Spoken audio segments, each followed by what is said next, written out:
Paano kung ang girlfriend mo, kamukha pala ng tatay mo?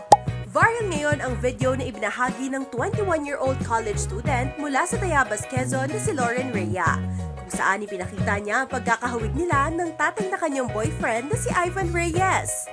Kwento ng couple, hindi raw nila agad ito napansin.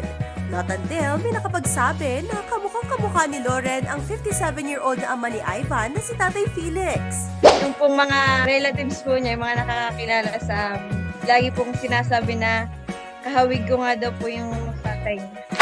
Para kay Lauren, hanggang ngayon ay hindi pa rin siya sure kung talagang magkamukha sila ni Tatay Felix.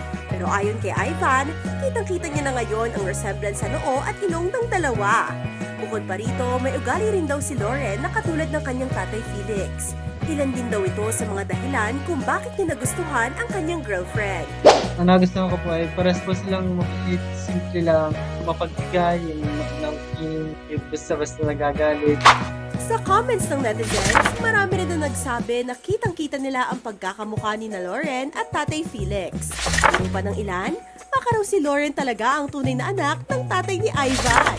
Kaya naman ang say ni Lauren, Ako po yung natawa lang kasi malabo naman po kasi mangyarin kasi po even before hindi talaga magkakilala yung aming parents, as in wala talaga. Malabo talagang mangyari yun na ako ang tunay na anak. para sa couple, hindi nila in-expect na mag-viral ang naturang video. Pero masaya raw sila na kahit papaano, nakapagbigay ito ng good vibes sa mga nakapanood.